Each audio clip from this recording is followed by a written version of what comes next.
Hello दोस्तों, आप लोग कैसे हैं। आशा करती हूँ आप स्वस्थ होंगे, मस्त होंगे और अपने अपने काम में व्यस्त होंगे। आज की ये कहानी एक भाई बहन की है। प्लीज़ पूरी अवश्य देखना, स्किप मत करना और अगर अच्छी लगे तो एक लाइक अवश्य करना। भाई ने बहन की शादी के लिए सब कुछ बेच दिया, लेकिन बहन ने 10 साल बाद ऐसा किया कि पूरा गांव रो पड़ा। शायद आप भी इस कहानी को सुनकर रो पड़ेंगे। यह कहानी हमें राजस्थान से मिली है। आपसे विनम्र निवेदन है कि आप समय निकालकर लास्ट तक जरूर सुने इस कहानी को। एक गरीब भाई था जिसने अपनी बहन की शादी के लिए अपनी दुकान बेच दी, अपनी बाइक बेच दी, यहाँ तक कि पिता की छोड़ी हुई आखिरी ज़मीन भी बेच दी। शादी के दिन उसने मुस्कुराते हुए बहन को विदा किया, लेकिन घर लौटकर अकेले में खूब रोया।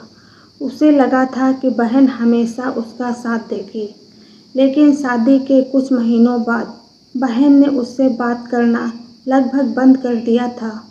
त्योहार आए, राखी आई, लेकिन बहन कभी नहीं आई।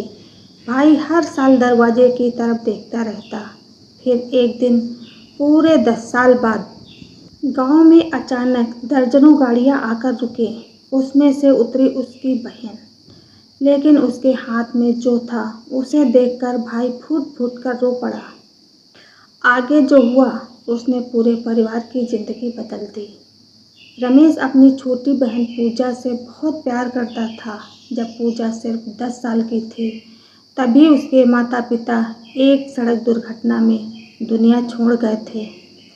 उस दिन से रमेश ने सिर्फ एक भाई नहीं, बल्कि माँ बाप बनकर पूजा को पाला था। वह खुद कम खाता, लेकिन बहन को कभी किसी चीज़ की कमी महसूस नहीं होने देता। गांव के लोग कहते थे, रमेश अपनी भी ज़िंदगी देख ले, लेकिन वह हमेशा मुस्कुराकर कहता, मेरी ज़िंदगी तो मेरी बहन की खुशी में ही है। समय बीतता गया, पूजा पढ़ लिख कर बड़ी हो गई। अब उसकी शादी की बात चलने लगी, लेकिन रमेश के सामने सबसे बड़ी समस्या पैसे की थी। उसकी छोटी सी किराने की दुकान थी, जिससे मुश्किल से घर चलता था। फिर भी उसने ठान लिया कि बहन की शादी में कोई कमी नहीं रहने देगा। उसने सबसे पहले अपनी दुकान बेच दी। लोगों ने पूछा, रमेश दुकान बेच दी तो खाएगा क्या? रमेश मुस्कुराया और बोला, पहले बहन की डोली उठ जाए, फिर अपनी चिंता कर लूँगा। जब पैसे कम पड़े तो उसने अपनी बाइक बेच दी। फिर भी ज़रूरत पूरी नहीं हुई तो उसने अपने पिता की छोड़ी हुई आखिरी ज़मीन भी बेच दी। शादी बहुत अच्छे से हुई। पूजा की विदाई के समय रमेश ने उसे गले लगाया और कहा, बहन खुश रहना, बस यही मेरी दौलत है। पूजा रोते हुए बोली, भैया आपका एहसान मैं कभी नहीं भूलूंगी। शादी के बाद शुरू में पूजा रोज़ फ़ोन करती थी। वह अपने नए घर की बातें बताती और रमेश घंटों उसकी बातें सुनकर खुश हो जाता।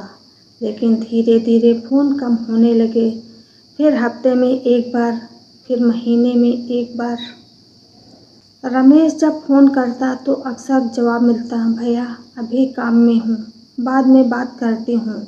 रमेश हर बार मुस्कुरा देता और कहता, ठीक है बेटी, अपना ध्यान रखना।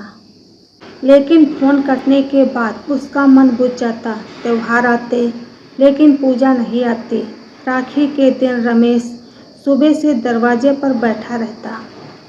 उसे उम्मीद रहती कि शायद इस बार बहन अचानक से आ जाए, लेकिन हर बार सिर्फ डाक से राखी आती और उसके साथ 2 लाइन का संदेश।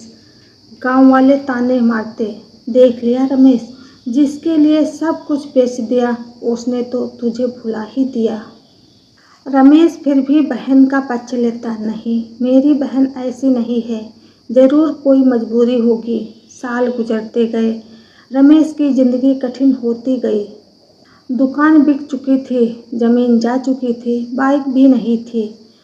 वह अब गांव में मजदूरी करके अपना पेट पालता था। उम्र बढ़ रही थी और शरीर कमज़ोर होता जा रहा था। एक दिन तेज बुखार में वह 3 दिन तक घर में अकेला पड़ा रहा। उसे देखने तक कोई नहीं आया।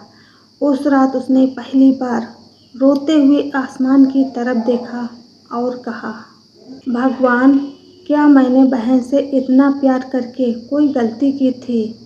फिर अगले ही पल उसने खुद को डांट दिया, नहीं, मेरी बहन बुरी नहीं हो सकती। देखते देखते 10 साल बीत गए। रमेश के बाल सफ़ेद हो चुके थे, चेहरे की चमक गायब हो गई थी। एक सुबह गांव में अचानक हलचल मच गई। कई बड़ी गाड़ियां गांव में दाखिल हुईं। बच्चे उनके पीछे पीछे दौड़ने लगे। लोग घरों से बाहर निकल आए। सभी सोच रहे थे कि कोई बड़ा अधिकारी आया है। लेकिन जब गाड़ियां आकर रमेश के घर के सामने रुकी तो सब हैरान रह गए। पहली गाड़ी का दरवाज़ा खुला और उसमें से एक महिला उतरी। रमेश ने जैसे ही उसे देखा, उसकी आंखें भर आई। वह पूजा थी। 10 साल बाद अपनी बहन को सामने देखकर रमेश की आंखों से आंसू बहने लगे। वह कुछ कह पाता उससे पहले पूजा दौड़कर उसके पैरों में गिर गई। वह जोर जोर से रो रही थी, भैया, मुझे माफ़ कर दो। रमेश घबरा गया। उसने उसे उठाते हुए कहा, अरे पगली, यह क्या कर रही है? माफ़ी किस बात की? पूजा और जोर से रोने लगी। आसपास खड़े गांव वाले भी भावुक हो गए। पूजा ने कांपते हाथों से एक फाइल रमेश की तरफ बढ़ाई। रमेश ने फाइल खोली। कागज देखते ही उसके हाथ कांपने लगे। उसकी आंखों से आंसू टपकने लगे। वह वही जमीन थी जो उसने पूजा की शादी के लिए बेची थी। लेकिन अब वह जमीन फिर से उसके नाम थी। इतना ही नहीं, साथ में आसपास की कुछ और ज़मीनें भी खरीदी गई थी। रमेश समझ नहीं पा रहा था कि यह सब कैसे हुआ। पूजा रोते हुए बोली, भैया, शादी के बाद मुझे पता चला कि आपने मेरे लिए अपनी दुकान, अपनी बाइक और अपनी आखिरी ज़मीन तक बेच दी थी। उस दिन मैंने तय कर लिया था कि एक दिन आपकी हर कुर्बानी लौटाऊंगी। मैं हर साल आपके पास आना चाहती थी, लेकिन खाली हाथ नहीं आना चाहती थी। मैं चाहती थी कि जिस दिन आपके सामने खड़ी हूँ, उस दिन आपके त्याग का थोड़ा सा कर्ज चुका सकूं। रमेश चुपचाप सुनता रहा। पूजा ने आगे कहा, मैं और मेरे पति पिछले 10 साल से मेहनत कर रहे थे। हमने अपनी ज़रूरतें कम कर दी, हमने पैसे जोड़े, फिर उसी ज़मीन को ढूंढकर वापस खरीदा जो आपने मेरे लिए बेची थी। इतना कहकर पूजा ने एक और लिफाफा निकाला। उसमें एक नई किराने की दुकान और एक छोटे से पक्के घर के कागज़ थे। भैया, अब आप मजदूरी नहीं करेंगे। यह दुकान आपकी है, यह घर आपका है। अब आपकी बारी है आराम से जीने की। यह सुनते ही रमेश फूट फूट कर रो पड़ा। उसने बहन को गले लगा लिया। दोनों भाई बहन बच्चों की तरह रो रहे थे। गांव में खड़े कई लोगों की आंखों से भी आंसू बहने लगे। जिन लोगों ने सालों तक पूजा को गलत समझा था, वे शर्मिंदा थे। पूजा ने रोते हुए कहा, भैया, आपने मुझे बेटी की तरह पाला। आपने मेरी खुशियों के लिए अपना सब कुछ बेच दिया।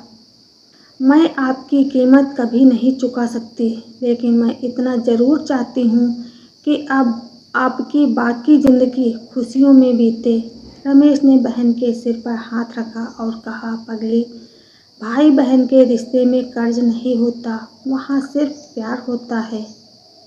उस दिन पूरे गांव ने एक बात सीखी कि सच्चे रिश्ते कभी खत्म नहीं होते। कभी कभी हालात लोगों को दूर जरूर कर देते हैं, लेकिन अगर दिल में सच्चा प्यार हो तो समय भी उस रिश्ते को नहीं तोड़ सकता।